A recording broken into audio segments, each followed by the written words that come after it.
Hello, everybody. Welcome to another episode of Hawk Blog Mornings. This is kind of an emergency podcast episode. I'm Brian Nemhauser. And before we get too far into things, let's check on audio, since there was a lot of feedback this morning about things being too loud or too quiet, really too quiet. So I've made a couple adjustments on here. I can make some more. Let me know if I'm coming in loud and clear for you, or whether you need me to make any more adjustments. I literally just got back from watching history. Nick Emmanwori, the safety, South Carolina, 6'3", 225 pounds, jumped out of the building, 43-inch vert, 11-plus foot broad. Then he runs a 4.4 on his first attempt at the 40, comes in with his second attempt, does what he said he would do, puts up a 4.38 40 on his second attempt. He now, by whether you look at RAS, let's look at that, relative athletic score from Kentley Platte, he ranks number 1 out of every safety ever measured at the NFL Combine. That's how good Nick Emmanwori's Combine performance was. It was amazing. It was electric. And to tell you how electric it was, I mean, we talked about how yesterday it was kind of deflating in there. It was a little bit empty and quiet, and, you know, there's not a lot of stuff going on. Watching him do what he did, everybody was gripped. Like, everybody knew when he was going to be running. It was the type of performance that happens when you're a superstar. And that's what I think he is. I think you cannot talk about wanting to add blue chip players to your football team and then say, he's a safety. We're good at safety. We've got a couple starters. That's not how it works. You can't say, oh, you know what? Well, we really need offensive line. That's where we need to build. Or the trenches. Look at the Eagles and all these other teams, the trenches, defensive line, offensive line, which is what I'm always saying. You can't say that and then watch a player that may be the best athlete in this entire class pass you by. And I am pilled, as they say. I can't get him out of my mind. Thinking about him in a Seahawks uniform, I never thought I'd get to see another Cam Chancellor play. I thought he was a once-in-a-lifetime kind of player. I'm not saying he's going to be Cam Chancellor, but he may be the closest thing we ever see. And if you put a player like that in the hands of Mike McDonald, the safety whisperer, that would be a sight to behold. I'd love to see how they utilize him. I'd love to see what he could be used for. Again, remember, this is a guy that played cornerback coming up. So he is, and he's not 225 because he's been eating a lot. He's got the six-pack. He has got just chisels everywhere across his body. And to give you some idea of what kind of athlete we're talking about, every time someone does, has a pretty impressive combine performance, they put up their measurables against a previous player. And in almost all cases, it's showing up against a player that played that same position. Yesterday, it was Shamar Stewart, who they did it with Myles Garrett. They're both edge players, okay?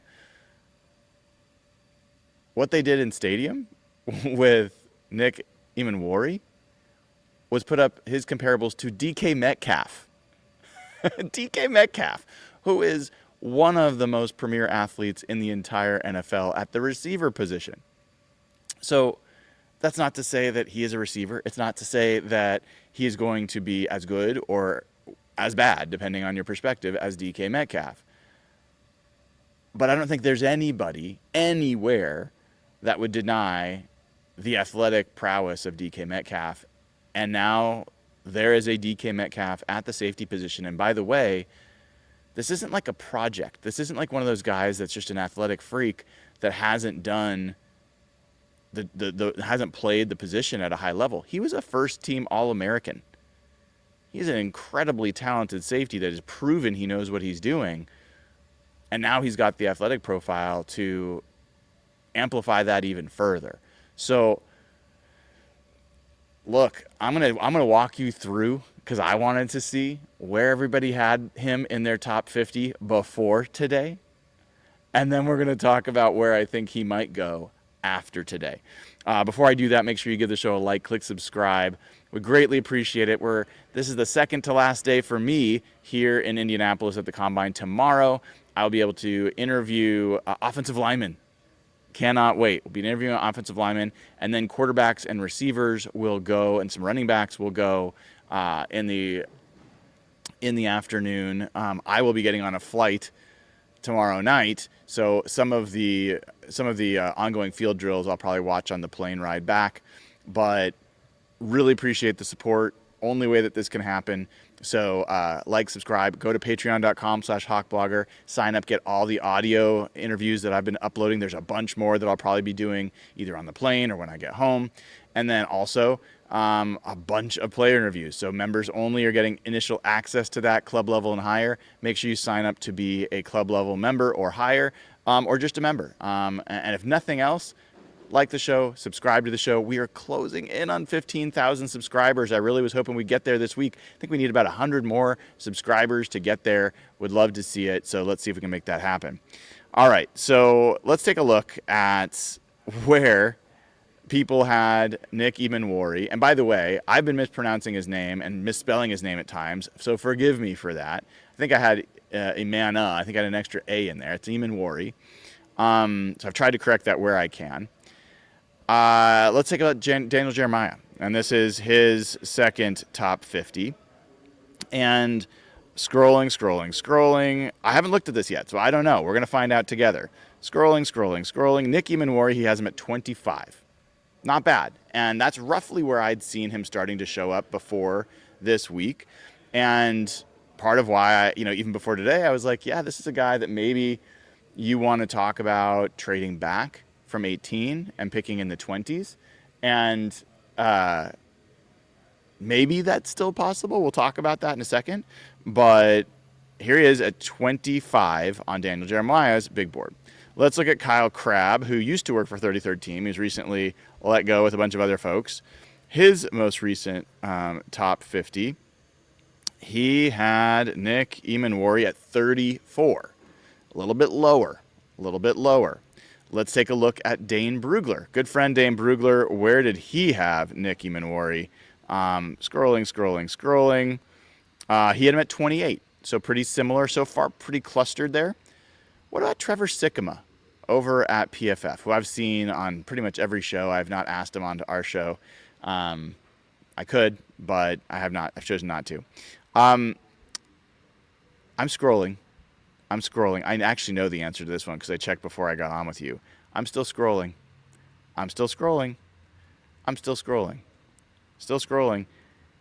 He has him at 92. 92 on his big board. Nick Emmanwori, 92. That is striking. Let's take a look at some of his actual grades over at PFF. And maybe there's reasons that Trevor Sikkema is so low on Nick Emmanwori. His coverage grade, 86.8, which is in like the 90th percentile for safeties with at least 300 snaps. His run defense grade, 73.3, pretty good at safety. It's probably in like the 70th percentile. His missed tackle rate, 7.2%. That is also in like the 90th percentile. His forced incompletion rate, 10.5%, which is about mid percentile. Average depth of run tackle, 7.1 yards. That's below the midpoint. So, maybe not tackling as near the line of scrimmage, good in run support. His grades have progressed from 2022. He was a 67.4 graded safety, and then a 72.6 last year or 2 years ago, and then a 79.6 this past year. Played 773 snaps, has been durable, played at least 720 snaps every single season, has not been used much as a pass rusher, and has had some reps on the defensive line, has had some reps as a nickel He's played nickel corner, played 146 snaps. He played 247 snaps at nickel in 2023. Most of his snaps, as you'd expect, are in the box. That's where he would, likely take over for a guy like Rayshawn Jenkins, and allow them to play a big nickel alignment that would have, more often than not, one linebacker on the field. So this would likely mean you'd have situations where you have Ernest Jones and Nick Emmanwori along with Julian Love and Kobe Bryant. So this isn't a matter of necessarily taking snaps away from one of the safeties. It could be taking snaps away from Tyrese Knight. How do you feel about that? I mean, we all like Tyrese Knight, I think. We're high on what he can become. If you can upgrade from what Tyrese Knight is doing in coverage, he's pretty good there. If you can upgrade on what Kobe Bryant or someone else is doing in run support, there's some options here. And so I think he gives you some flexibility and gives Mike Macdonald some options about how he could utilize him. So again, that is where people had him on the big board heading into today and into this week. I think this could be a guy, like, there's just not athletes like this. And this is not a loaded draft class. He is certainly a first-round pick now. I can't see how he would not be a first-round pick. I think he's certainly a top 20 pick. It's hard for me to see him slipping past 20. Now I'm starting to wonder, is he going to be a top 10 pick? Is that possible? Because show me the 10 players that are clearly superior to him in this draft class where you look at them and you're like, that's a blue chipper. And even guys like Ashton Jeanty, who is one of the most clear blue chip players in this class, he plays a lower value position. He plays a position where there's plenty of great running backs in this draft class. So there's some people that have Jeanty slipping all the way into the 20s. That could be the reason that Emmanwori drops a little bit later than where his athletic profile fits. Safety is not the most highly valued position. It is a position that a lot of teams are not paying. It's a position that a lot of teams are not necessarily valuing year in, year out. So, and then specifically a guy who is kind of more of a box safety than a classic free safety, maybe has lesser value. So I can see some situations where that could be the case, but I'll tell you what, he is, I am very admitting right now, I am affected by recency bias and what I just saw. I want that guy on the team more than anybody else I've seen. So, like, if the Seahawks at 18 call his name, I'm going to be damn excited. That's where I'm at right now. I'm going to have to go. Maybe we'll do a mock draft here and see what it looks like if we do that, because I'm sure he's going to be available in these mock draft simulators. And we haven't done that yet. And frankly, I didn't really think we would. I want to look at, I'm sure there's some comments in here I'll take a look at in a little bit. But he wasn't the only guy that worked today. Max Hairston from Kentucky, cornerback, he looked like the best corner in this class. He looked remarkable. I mean, now I know Travis Hunter didn't work out, and he's the top guy. But of the guys that worked out, Max Hairston ran like a 4.2 something. I mean, he was moving out there. And it wasn't just that. Every single drill, I found myself like saying, oh, wait, who's that? That guy's, he moves differently than everyone else. Every single drill, I was like, that's Hairston. Hairston could have very well moved himself into the first round with his performance today. He looked different than all the other corners who worked out. On the flip side, I would say Azariah Thomas from Florida State, who we know because I've talked to him, has met with the Seahawks, 6'2". He did not do the 40. I didn't love what I saw, I have to say. He is not the most sudden athlete. He's a little bit slow out of his breaks. Wasn't enamored. Darian Porter, who I've talked up a lot, 6'2", ran a 4.3, very, very fast, tall, lanky guy, wide receiver, convert to cornerback. His movements are kind of, I don't know if the best word is like goofy. Like he's all arms and legs, and does not look to me like he's ready to be an NFL corner anytime soon. He looks like a real project. I wouldn't be surprised if he becomes a day 3 pick, even at the athletic profile that he has. He looks like there's a lot of work to do there. Imagining him coming up and supporting against the run,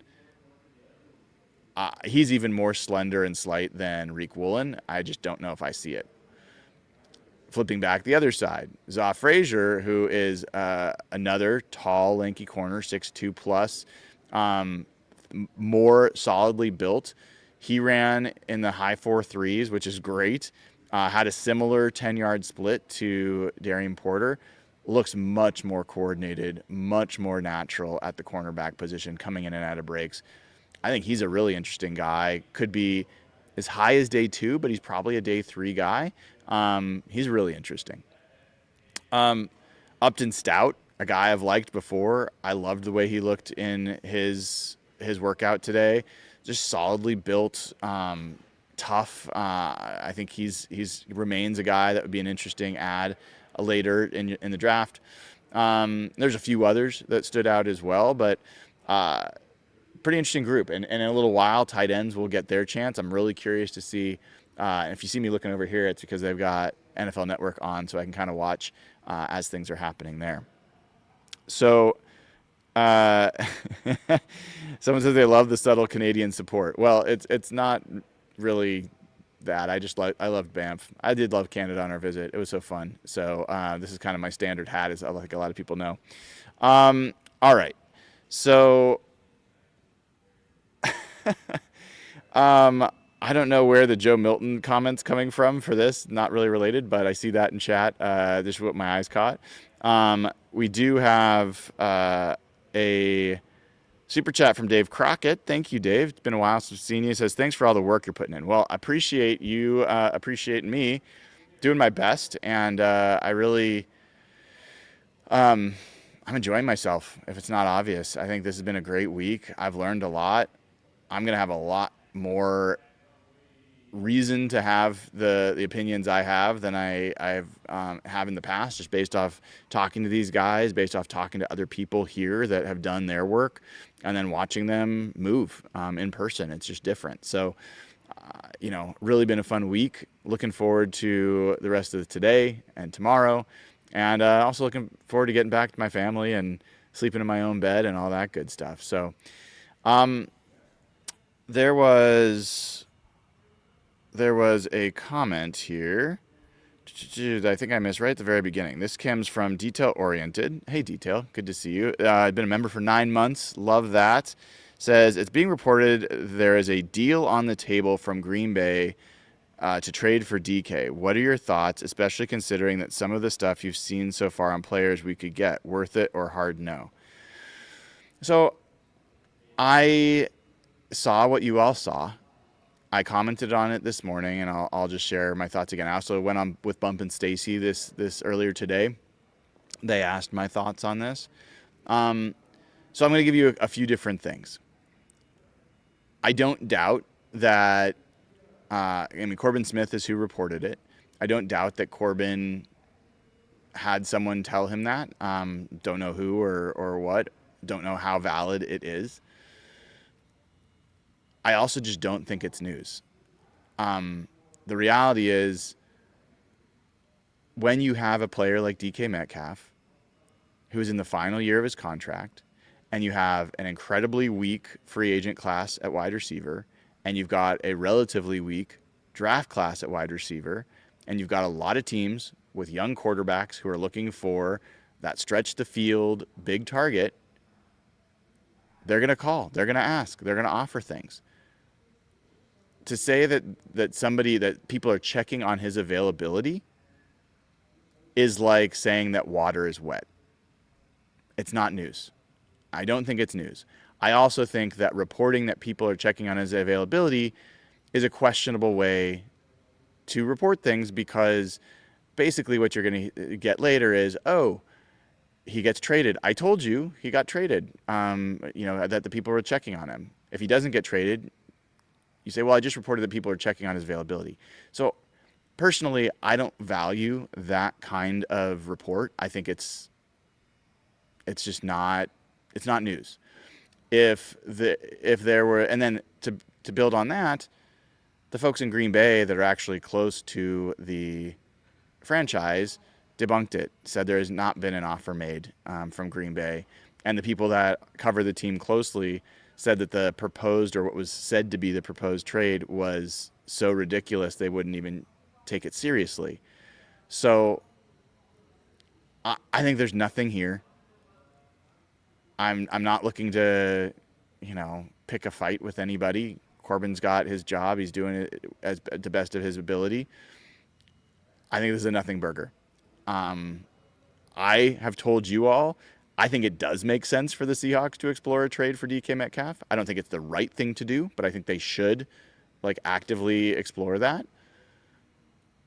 I got very clear indication from Mike McDonald, from John Schneider, from Clint Kubiak, that would be a pretty big shock if that were to happen at this point. So I'm no longer talking about it. I'm assuming that he is going to be a Seahawk for at least his next contract, the same way I'm assuming Geno Smith is going to be a Seahawk for his next contract, and we're moving on. So that's where I'm at with that.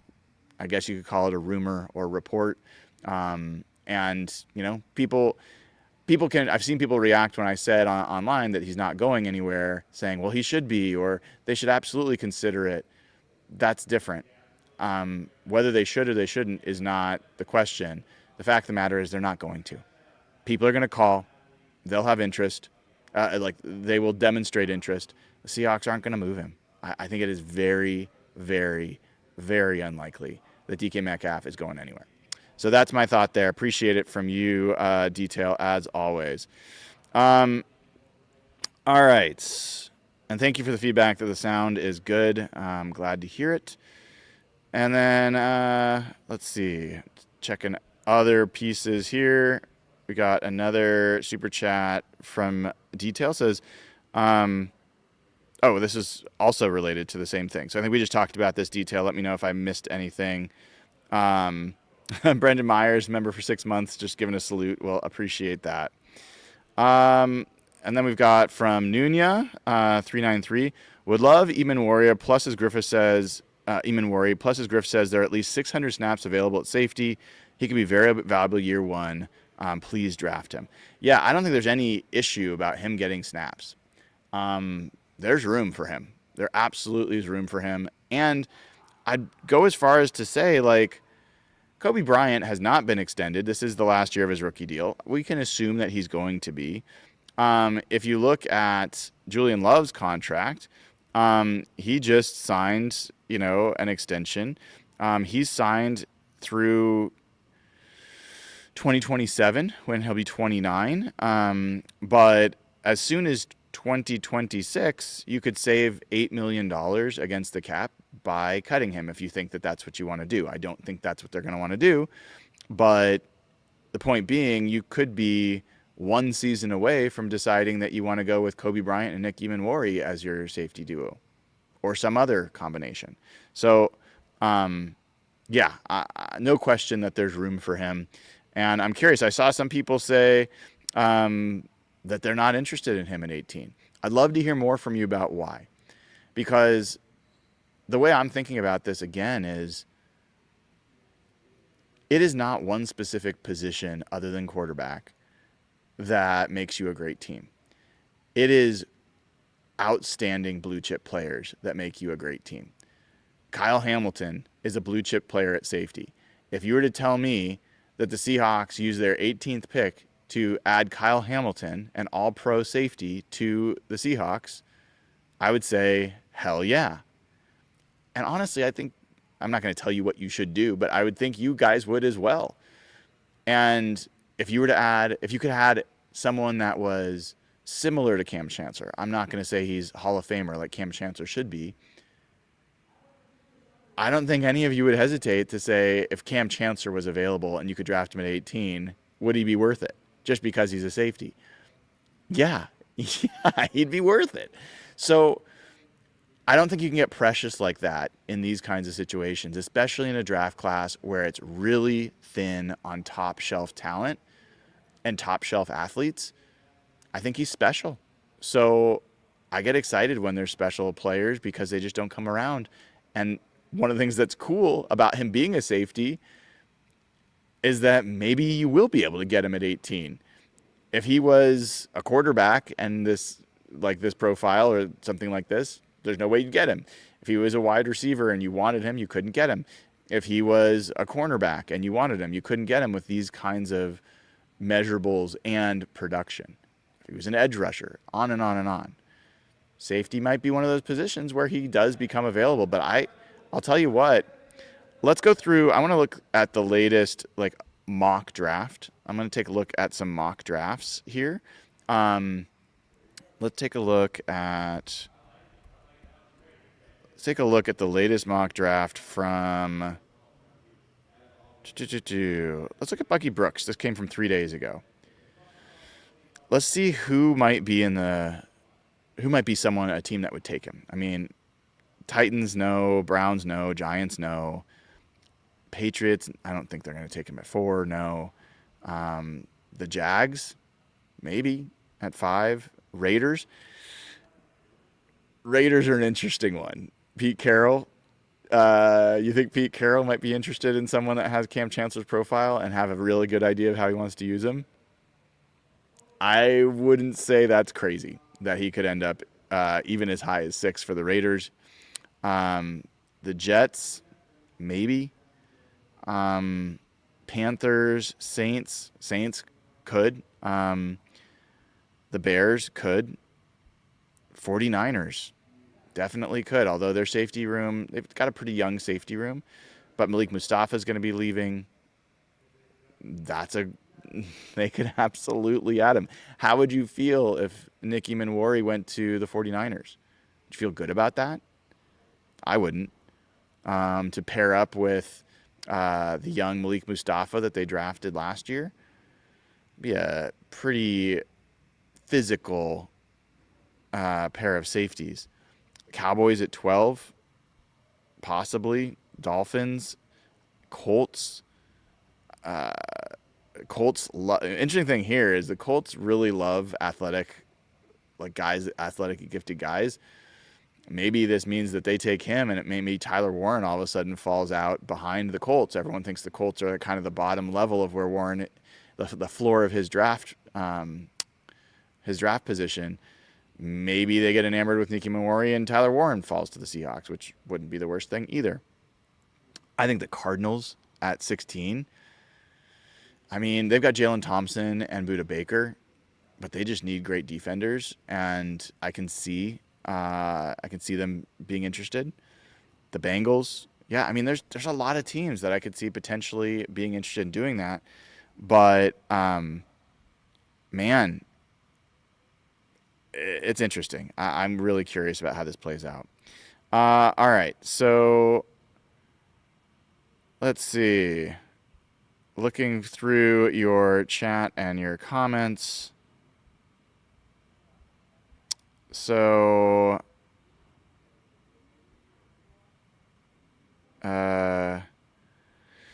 comment here from Matthew McManus. I love the interview Brian posted with Demetrius Knight. Dude is a beast. Seems like he's a perfect for Mike Mack's scheme. Former cornerback with a penchant for disguise. Yeah, just check it out if you haven't seen it. I think he is a great fit.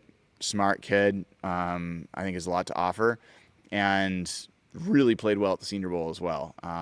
Had one of the biggest hits I saw during practice. Was one of those ooh, like everybody in the stadium kind of oohed as he just knocked the crap out of a back. So I think we've got a short that's posted on the channel that shows that hit if you want to check it out. But a little while back during the Senior Bowl time frame.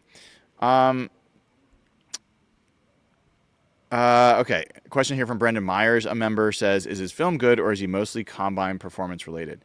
He's a first-team All-American. His film's very good. He's a very good player. So here's a question from Corey Coleman, or a comment. Witherspoon is coming up to be paid soon. I think Woolen gets traded, however. So I mentioned the Seahawks have met with Azariah Thomas. They've met with Kobe Bryant, Cobee Bryant. I don't think that has necessarily negative implications for Riq Woolen. I think people forget or think about it differently that the Seahawks have Reek Woolen, Devin Witherspoon, and then Josh Jobe. Josh Jobe played well, but I don't think you feel like you're totally safe there. I don't think you necessarily feel good about Nehemiah Pritchett being the person that comes on if Josh Jobe gets hurt or someone else gets hurt. So cornerback is a need. It's not a strong need, but if you could upgrade and end up with 3 quality cover corners and maybe Josh Jobe is your depth player, that's a much better situation to be in than what the Seahawks are now. Like I said, I didn't love what I saw from Azariah Thomas today. I'm not sure I'm super enamored with him as a Seahawk, certainly not with one of the first 2 picks.